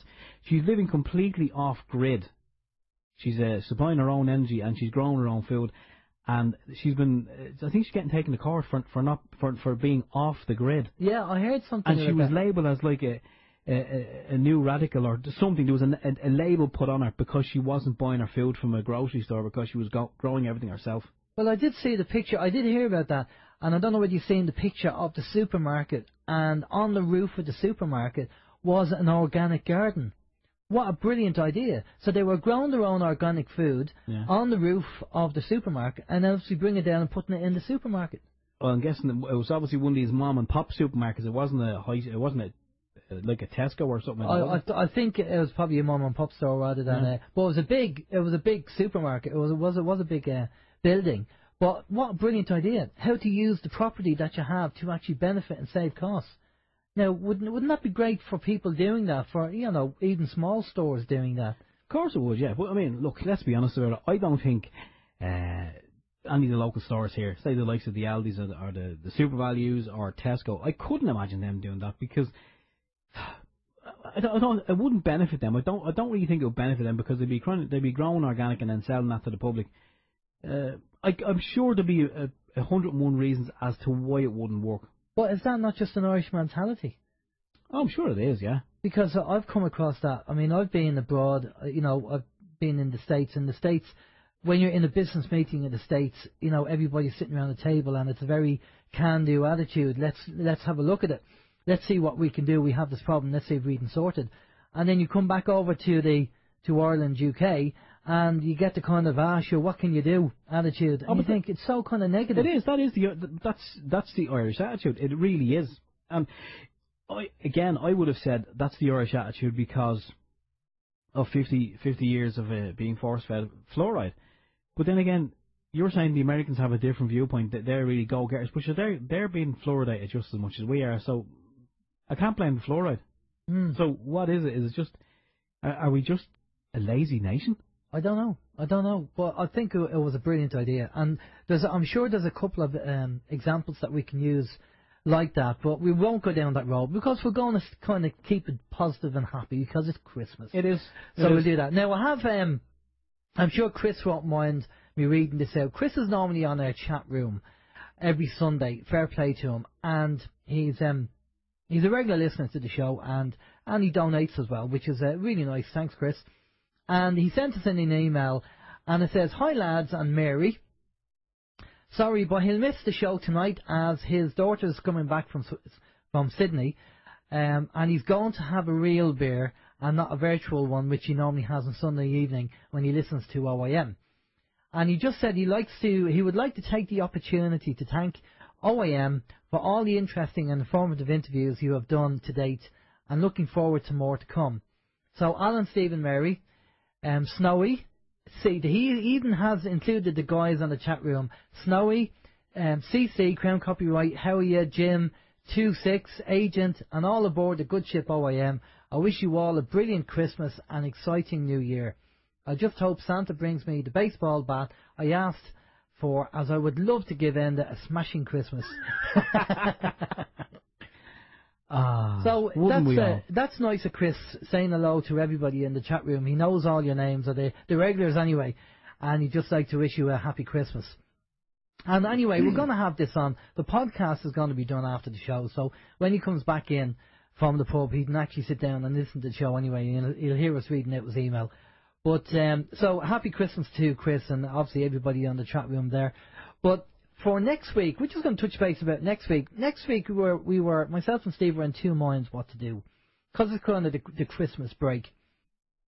And everybody being busy and doing their own thing and doing the whole family thing. So next week what we decided to do was just have a kind of unofficial kind of evening, and with me and Steve just chatting away, talking about we're doing an annual review as well. We're going to go through kind of the people that we had in the show over the year, and just go over the year and talk about things that went on and happened. And we're going to have an open mic, really, and basically if people want to phone in and chat to us, or if you want to Skype into us, the Skype will be free as well. There will be a legal requirement for all to Skype in. Everyone, every one of you, everyone has to Skype in. Yeah. If it's only to say hello or a Merry Christmas or something, you have to do it. Yeah, so if you want to kind of phone in or Skype in, the Skype is OYM.Ireland is the Skype name. So if you want to put that in your Skype address, OYM.Ireland, and we'll accept you there. And so if you do fancy just calling in for 10 minutes, 5-10 minutes, or just telling us what's going on, that'll be fine. I did get a phone call. If you remember last week, or the week, was it last week that Patrick phoned in? No, the week before that. Week before, yeah. Patrick phoned in just to tell us about David Icke and about his system being attacked. Well, I've got a phone call from Patrick just before the show started tonight, actually. I was just having a chin wag with him. And again, he was saying how much he enjoyed the show, and he's looking forward to what's going to be on the show for next year. And, we're going to try and do our best to up the ante and keep improving what we have, trying to get better equipment, trying to get better software, trying to improve our skills. Now, myself and Steve did a 3-day course there recently on radio broadcasting and podcasting, which we found very, very interesting. And we hope to be getting involved in a project in the near future locally. And it's still going to be kind of the OYM show, but it's going to be more on a professional level. And so we'll just see what happens. We don't want to just say anything yet because we don't know whether it's going to materialise or not, so we don't want to give too much away. But we hope that basically, if it does materialise, we'll be doing things hopefully with more higher level equipment that we have. I mean, what we have now is good, but we're going into a real radio studio and using the equipment there. I love the way you said, I don't want to say too much. Yeah, well, I don't want to say too much. That's about it, really. You've said everything. That's about it, really. And hopefully we'll be still obviously doing the show and stuff like that, but from a different studio. It's not going to change. It's not going to change us in any way, shape, or form. We've received an invite to be part of something, and pretty much we kind of said, well, this is who we are. This is what we do. If that's something you can work with, happy days. If you can't work with it, well, we may have to decline your offer. So it's going to be kind of maybe expanding OYM to another audience, but the show and the content will remain the same, unchanged. Exactly, and we'll be getting the guests on, and that's what we do, and that's our content, and the person knows that what we do. He's heard some of the shows, so at the end of the day, that's it, and he's happy with what we're doing. So if that's the case, then brilliant. We'll take it on board and do what we do. And again, it's all part and parcel of waking up people and hopefully educating them and showing them the information that we have kind of learned over the last, well, especially being running the show over the last 3.5 years. We've learned quite a lot of information with all the guests that we've had on. Now, in the new year, you've probably seen the schedule. If you've seen the schedule, you'll see that we have a Dr. Graham Monroe. We talked to Ashleen last week about this, and Dr. Graham Monroe is a dentist in the UK, along with his wife, who's a dentist, and he's going to be on talking about the dangers of fluoride. We are also trying to organise, believe it or not, the ex-Minister of Defence for Canada, and we're in talks with him at the moment, and we're trying to organise for him to come on. So he would be a very, very key guest to have on, the ex-Defence Minister for Canada, to talk about what he knows and the information that he was privy to as a Minister for Defence. And we have a few of the people that we're hopefully trying to get in contact with and get on the show.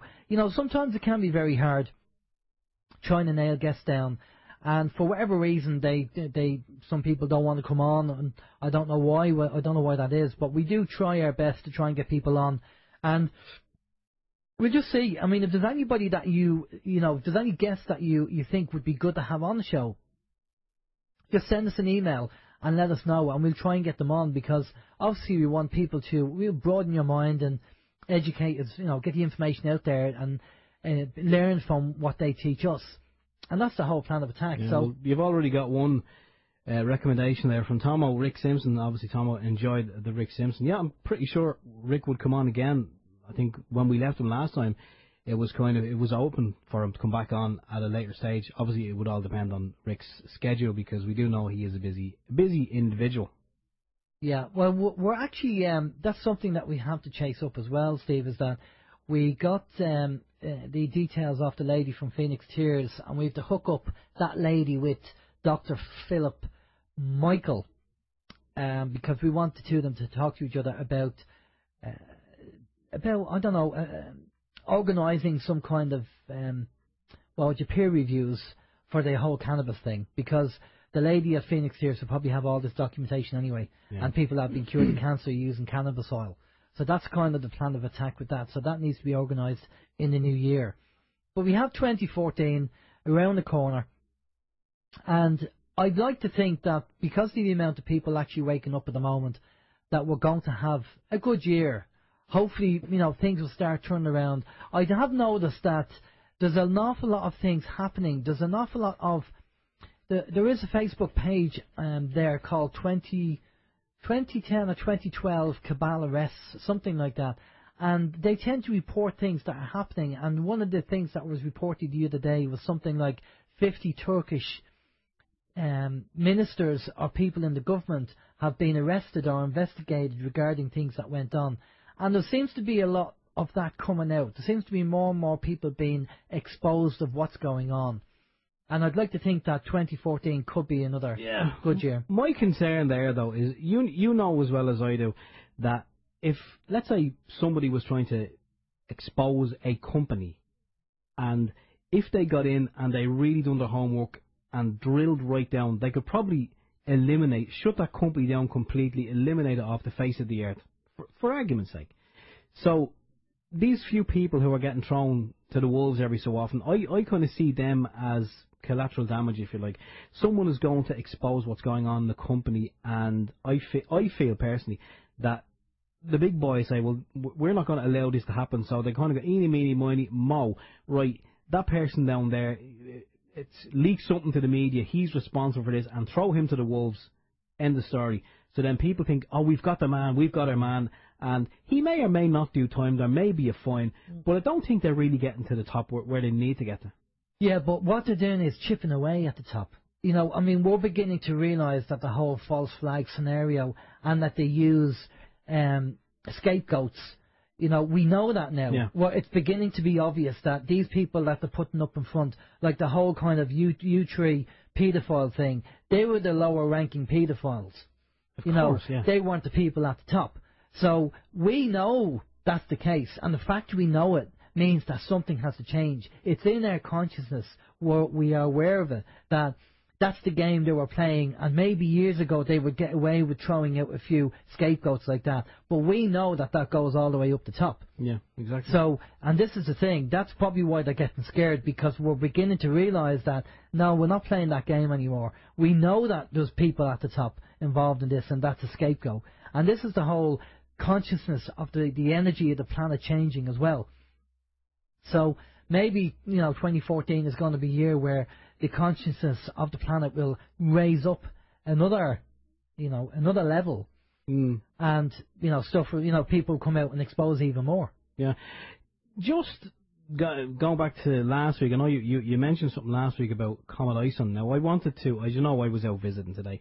I had to do the Christmas visit to the mammy before Christmas. So I actually came back. Like getting back, never had a chance to put the computer on, and I'm interested in Ison, but I haven't. Every time I sit down at the computer, I'm doing something else, and it's the last thing on my mind. But is there any update on Ison? I know the last thing you said there, I think it was the last week or the previous week, that thoughts were that it had broken up when it done their perihelion around the sun. Well, any updates on that? Well, funny enough, I was looking at some information today, and just out of curiosity, And again, you have arguments on both sides of the fence. Some people are saying it's broken up and we're not going to see it and we're not going to be affected by it and that's it. Other people are saying that by probably mid-January we will go into its tail, and the effect that it could be just microbes of dust that won't affect us whatsoever. Yeah. To the doom and gloomers who are saying that we're going to get hit by meteors. So I don't know. I can't tell. I don't really know. But all you have to do is kind of check out and see what's going on.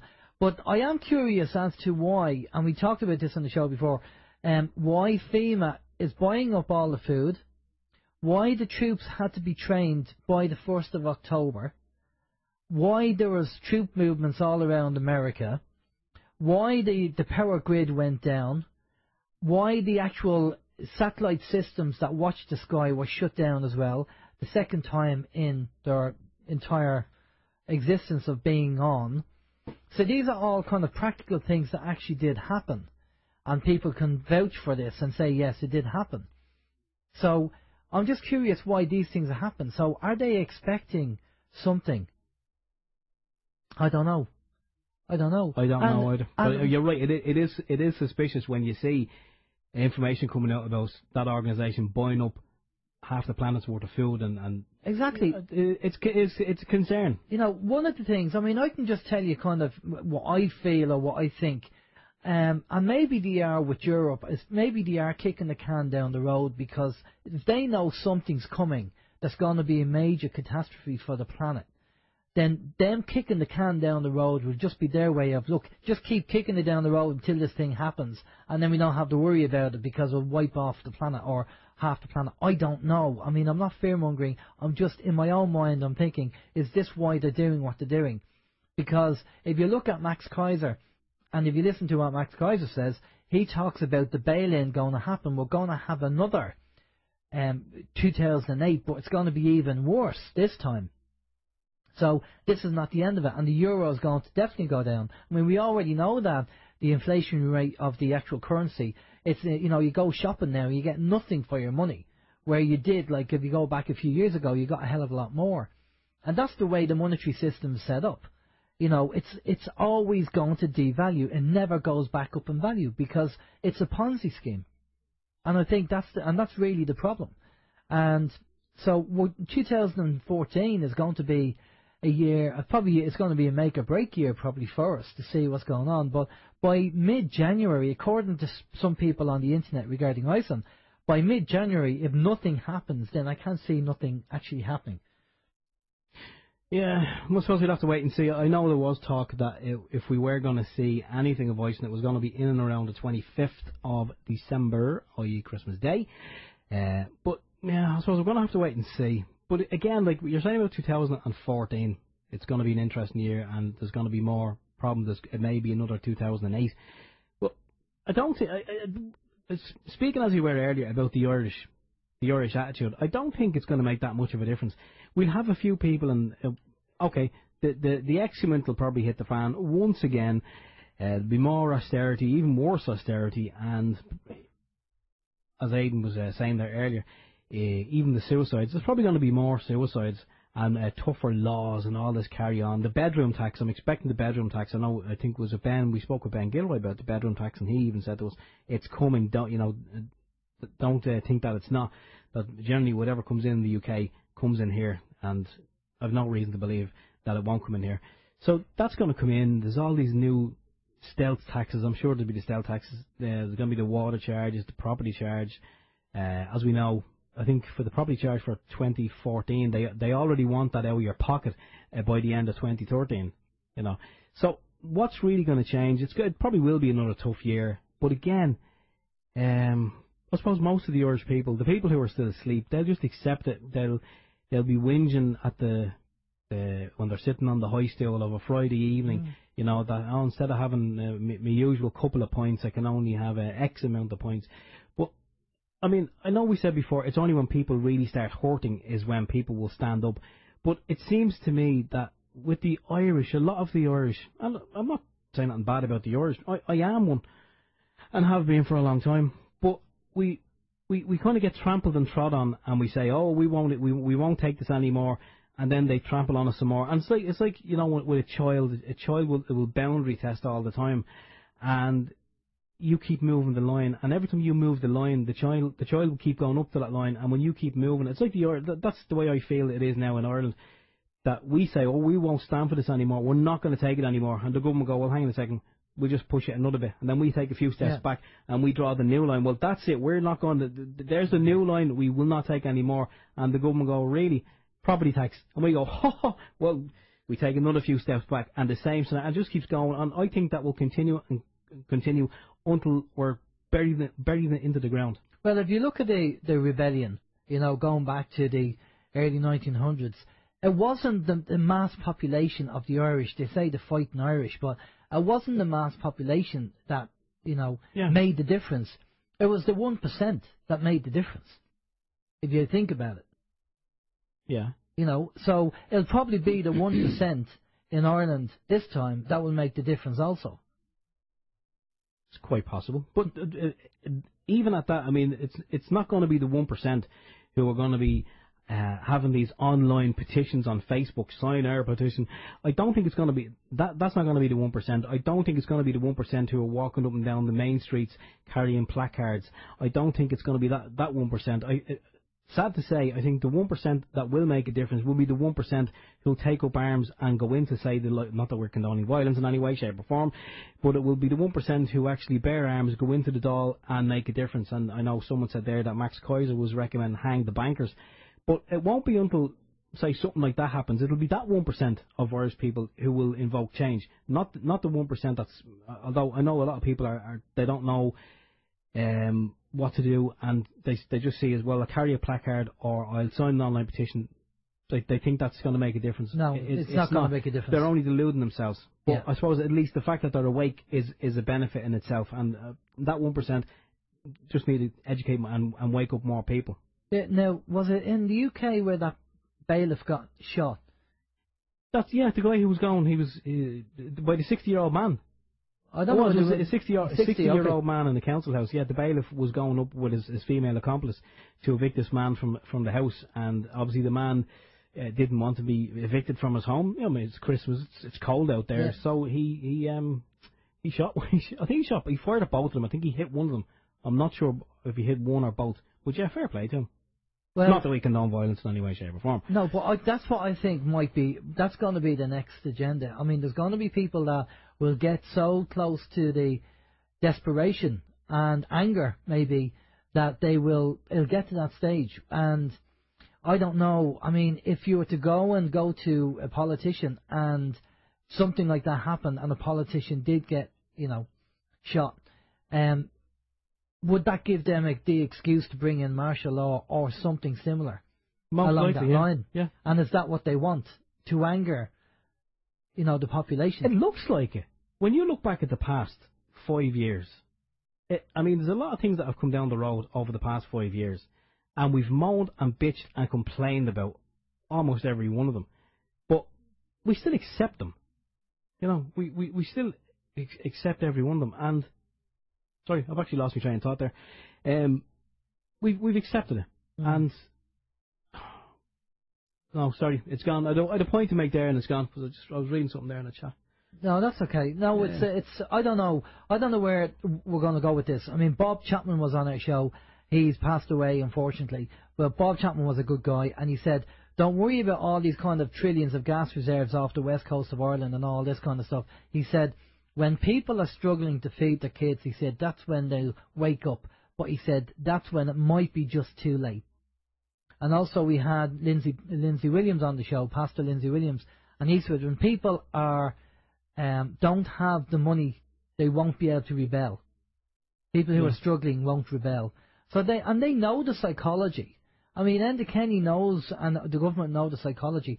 Why these people, time and time again, have voted. I just can't understand the mentality of these people who keep voting for these idiots. And that's my own personal opinion and my belief, that they are parasites and idiots. Why they keep voting for these people when they just can't see it and think that, we get another government in. This time they'll make a change. Oh no, this government's going to make a change. This has been going on for so long. It's not designed to work because the people at the top make so much money out of the system at the moment. They don't want it to work, and it's never going to work. It's like somebody said, sent an email during the week saying, oh no, sorry, it wasn't an email. It was on Facebook saying, oh yeah, donate to the Cancer Cure charities because, it helps them search for a cure for cancer. And I said, but they've had the cure for cancer since the 1930s. They just don't want to find it. They'll tell you that they'll keep looking and they'll soldier on and keep looking for the cure. They have a cure. We have over 6 cures that we can run off the top of our head, but I'm sure there's a hell of a lot more. But they'll never find it because they're not designed to find it. The same way there's scientists out there who've been involved to do. Ralph Ring, when he was talking about the technology that he dealt with, and he solved a solution regarding, I believe it was something got to do with, it wasn't anti-gravity, but wherever the technology was, he solved the problem. And his boss said, no, you're not supposed to solve it. We get funded by the American government. It has to carry on. We're supposed to be looking for it, but don't actually solve it. They didn't want to solve it because of the funding. And this is the problem with the likes of cancer. So we have to, wake these people up in whatever way we can. But how do you do it? I mean, myself and Steve have hit a brick wall regarding the Wi-Fi. So if here's the 3 questions I think is important for everybody to ask. If you're going to your school and you want to educate them about Wi-Fi, have all the information with you regarding Barry Trower, Jerry Flynn, any of the podcasts that we do, and the documentation from the likes of Dr. Philip Michael and the group of doctors over here in Ireland. And all the information, the Channel 4 documentary regarding the dangers of mobile phones and Wi-Fi. And if you're in a school meeting, say, here's all my evidence, because if you're in a court of law, you have your defence and your plaintiff, and then you have your judge, and both parties give the evidence they have, and then the judge decides, or the jury decides based on the evidence that they've heard. So, and my argument is, if the board of management of a school are convinced that Wi-Fi is safe, ask them for the evidence. You present your evidence, then get them to present their evidence. And if they can't produce the evidence, or they say, well, the government said it was okay, then get them to sign a legal document saying that they will take full responsibility for the health of the children in the school. Which they won't do. But if they want to put their money where their mouth is, I mean, if they're convinced Wi-Fi is safe because the government told them it is, then they put the money where their mouth is and get them to sign the document. Well, as you know, that's exactly what happened to me in our local school. Well, it was done through my wife, because she has joined the Parents Association. But she brought in the evidence, and I actually sent in. She had the evidence, and I sent in the evidence previously before they had their AGM, and it was on the list to be brought up. And within, I'd say about 15 seconds, it had been brought up, dismissed, and that was it. It was done and dusted. When it was brought up, the principal said, I've spoken to the Department of Education. They said it's safe, so that that's it. Next, and then they moved on to the next thing on the list. Well, the third point I was going to make, which is what you've obviously asked as well, I think, was ask them for the copy of the public liability insurance, and ask them to show you where it says that they're covered for health reasons under Wi-Fi and mobile phones, and they won't be able to show you because it won't be on it. Well, do you know what? I seen something there a couple of weeks back, and I don't have an iPhone. I don't want one either, unless somebody wants to send me one as a gift. No, I don't want an iPhone. But a guy I work with, he has an iPhone, and I seen something come up on the net in relation to like the agreement on your iPhone. You go into the settings, and there was some form of agreement, and it was in there, and I remembered where it was, and I said to him, I said, well, go in there on your iPhone. He did. Go down to that, scroll across, have a look down, and see if there's there about EFR. I think it was EFR, EMR, whatever it was. No? EMF. Oh, can't remember. But anyway, it was there anyway. And he looked and he was reading it, and he read through it. And I said, "Do you know what that means?" And he said, "No." I said, "Right." Well, let me explain to you. It was about the distance of how the the distance between your body and the device. But there was a figure in there of 10 centimeters, and it said that you had to hold the device 10 centimeters from the body. Yeah. Not just your ear when you're using it, but it should be carried or kept 10 centimeters from the body. And he has his in his jeans pocket, right next to his equipment.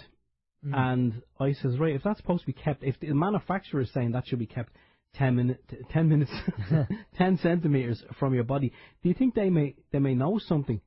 And he says, yeah, I suppose so. But of course, no. In one ear and out the other, straight back into the pocket. And check your mobile phone manual. You'll probably find there's a get out clause there, and it'll tell you to keep away from your ear. Okay, we've 2 minutes left. So just to recap, next week. Sorry. I have one announcement. One announcement. Okay, just to recap that next week, next Sunday, we're going to have a kind of laid back show, an open mic, annual review of all the people that have been on the show over the year, and maybe chat what we're going to do for next year, and an open mic. If you want to Skype in, then obviously send us a Skype request on to OYM.Ireland, or if you want to phone in, you can do that as well, and we can have a quick chat with you on the phone or on the show. And it's, as I say, it's open mic. Steve, you want to? Yeah, it'd be interesting. We might want to. Anyway, what if people may want to Uvu us? So don't know how, because we're promoting Uvu all the time. I don't know if that's gonna. Well, maybe Skype for next week, but we will be doing Uvu. Okay. We'll do Skype for next week. Right. Okay. Last announcement I'll have to make here. First and last, sorry, is from Captain Stingray on the MSI. He just wanted to let us know earlier in the programme that he's arranged for Guy Taylor to come on Vin's show straight after ours, so do stay tuned. He had Guy Taylor had a magnificent victory in court this week. The judge ruled against the CPS and awarded Guy costs against them. Just in case we are about to pop off after your show. So yeah, anyone who's listened to our show, if you're listening on Airstream, do stay tuned and switch over to MSI, because that's going to be gold, is what that's going to be, that information. Brilliant stuff, Steve. Okay, well, listen, everybody have a very, very good, peaceful and enjoyable Christmas. I won't say New Year, because we'll be here next week before the New Year, so we'll be wishing you a New Year then. But for myself anyway, Alan James, take it easy, stay safe, have a great Christmas. We'll talk to you next week. Night, night. Okay, and for myself, Stephen George, have a great Christmas, and we'll do it all again next week. Take care. Bye-bye.